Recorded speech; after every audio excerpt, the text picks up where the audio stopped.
Skill development case పెట్టినారని మీరు అంటున్నారు.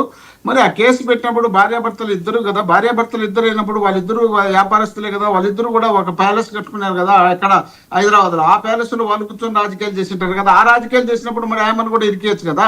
ఆయన పేరు కానీ కనీసం ప్రస్తావన కూడా రానప్పుడు జగన్మోహన్ రెడ్డి గారి భార్య ఇంట్లో ఉంటుంది. ఆయన రాజకీయాల గురించి ఎప్పుడూ మాట్లాడదు. ఎలక్షన్ టైంలో పులివెందులకు మాత్రమే పరిమితం తప్ప బయట ప్రాంతాలకు పోయి ఆయన ఏ కార్యక్రమంలో పాల్గొన్నటువంటి వ్యక్తిని తీసుకొచ్చి మేము పెడతాం, ఎస్ మేము తేల్చుకుంటాం, మేము చేస్తాం, చేయండి. ఎవడుతున్నాడు? మీ ఇళ్ళలో కోడలు లేరా? మీ ఇళ్ళలో కూతురు లేరా? మీ ఇళ్ళలో భార్యలు లేరా? చూద్దాం పెట్టండి. 4 ఏళ్ళు 3 ఏళ్ళు పెడతారు. ఆ తర్వాత మీ ఇళ్ళలో వర్షం పెట్టి మేము పెడతాం. అందరి ఇళ్ళలో అందరి ఆడవాళ్ళను మేము పెట్టేప్పుడు మీ నాయకుల భార్యలు కూడా ఉన్నారు కదా, మీ నాయకుల చెల్లెళ్ళు ఉన్నారు కదా, మీ నాయకుల కూతుర్లు ఉన్నారు కదా, కోడళ్ళు ఉన్నారు కదా, వాళ్ళందరినీ తీసుకొచ్చి పెట్టేప్పుడు అప్పుడు ఎట్లుంటుందో తెలుస్తుంది. ఇప్పుడు తెలియదు. ఇప్పుడు ఏమంటే చిన్న చిన్న మోహన్ రెడ్డి గారు మీరు అదే పందాలో మారితే ఇంకెవరితో ఏం మారాలి చెప్పండి. మోహన్ రెడ్డి గారు మీరు కూడా అదే పందాలో మారితే ఎలా చెప్పండి. నేను ఆయనకి అదే చెప్తున్నాను. ఇప్పుడు మేము అదే చేస్తున్నాం. రాజకీయాల్లో ఉన్నప్పుడు రాజకీయంగా కుటుంబ సభ్యులనా ఇప్పుడు మీరు చెప్పినప్పుడు ఆయన కాంప్రమైజ్ అయితే నేను మాట్లాడినాం. మీరు చెప్పినప్పుడు ఆయన కాంప్రమైజ్ కాలే, తేల్చుకుంటాము అంటున్నాడు. తేల్చుకుంటామన్నప్పుడు ఏమర్థం? ఆయన తెలుగుదేశం పార్టీ అధికార ప్రతినిధే కదా, ఆయన మామూలుగా వచ్చినటువంటి వ్యక్తి కాదు కదా. అలాంటి వ్యక్తి మాట్లాడినప్పుడు దానికి బాధ్యతగా మేము చెప్పాల్సిన బాధ్యత మాకుంది కదా.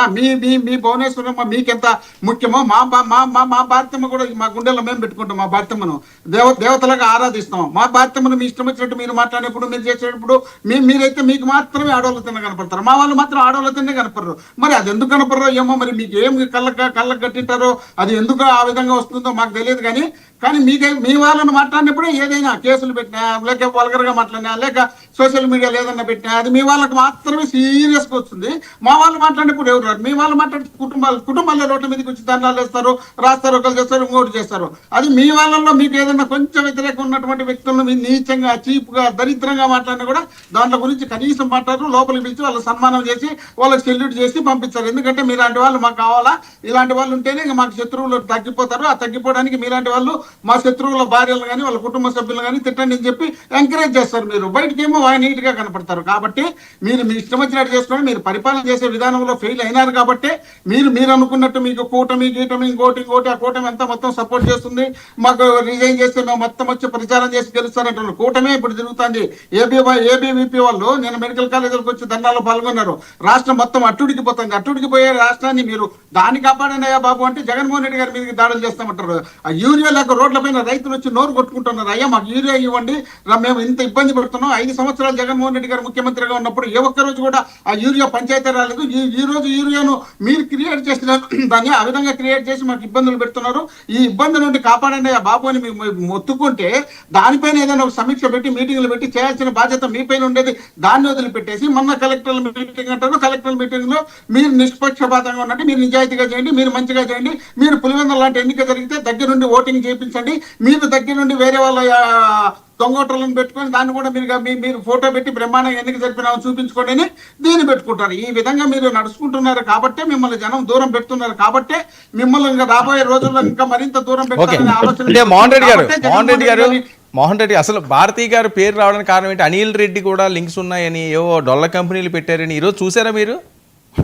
ఇప్పుడు అనిల్ రెడ్డి జగన్మోహన్ రెడ్డి వాళ్ళ పెదనాయన కొడుకు, జార్జి రెడ్డి కొడుకు. ఆయన మెడ్రాస్ లో ఉంటాడు. మెడ్రాస్ రాజకీయాలు కాదు, అక్కడ వ్యాపారాలు చేసుకుంటాడు. ఆయన ఇక్కడ రాను కూడా రాడు. అలాంటి 2020 దగ్గర నుంచే ఆయన కొన్ని కంపెనీలు పెట్టాడని చెప్పి పక్క ఆధారాలతోటి వాళ్ళ దగ్గర సాక్ష్యాలు ఉన్నాయని. 2020 నుంచి అంటే 2019లో జగన్మోహన్ రెడ్డి గారు అధికారంలోకి వచ్చిన తర్వాత. ఓకే అర్థమైంది. ఇప్పుడు ఆయన చెన్నైలో ఉన్నాడు. చెన్నైలో ఉన్నటువంటి వ్యక్తి అక్కడ వ్యాపారాలు చేసుకోకుండా చక్కభజన చేసుకోడు కదా.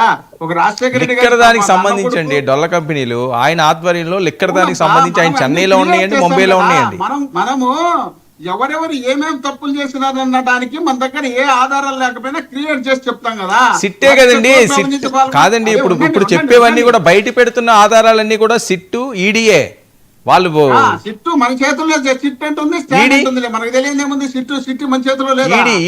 మన సిట్ అంటే సిట్టు, స్టాండ్ అంటే స్టాండ్. పెట్టచ్చు, రేపు మీ మీద పెట్టచ్చు, మన నా మీద పెట్టచ్చు. ఈడీ కూడా అంతేనా? ప్రసాద్ గారి మీద పెట్టచ్చు. కాదండి, ఈడీ కూడా అంతేనా? ఈడీ కూడా యాయి రాలేదు, ఈడీ రాలే, ఇంకా సిబిఐ రాలే, ఏసీబీ రాలే, అవన్నీ మనం క్రియేట్ చేసి మాట్లాడుతున్నాం కానీ అవన్నీ వచ్చినప్పుడు చూద్దాం. ఏంటి రావడం అండి, ఆల్రెడీ వాళ్ళు ఎంటర్ అయ్యారండి, ఎంటర్ అయ్యారు, తనిఖీలు చేస్తున్నారు వివిధ రాష్ట్రాల్లోని. చేసిన తర్వాత జరిగింది. సరేనబ్బా, మీకు ఈడీ మీరు కోట ఇప్పుడు వర్మ గారు ఈడీ ఆల్రెడీ వచ్చిందండి, ఈడీ ఆల్రెడీ వచ్చింది.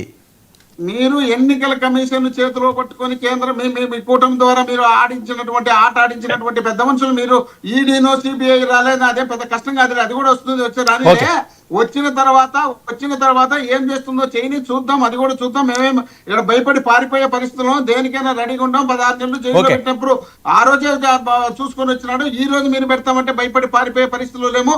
మీలాగా ఒక రోజు అరెస్ట్ అంటే వణికిపోయి జ్వరం వచ్చి జ్వరం వచ్చిన వాళ్ళతో ముడుచుకొని కూర్చునే పరిస్థితుల్లో మేము లేము.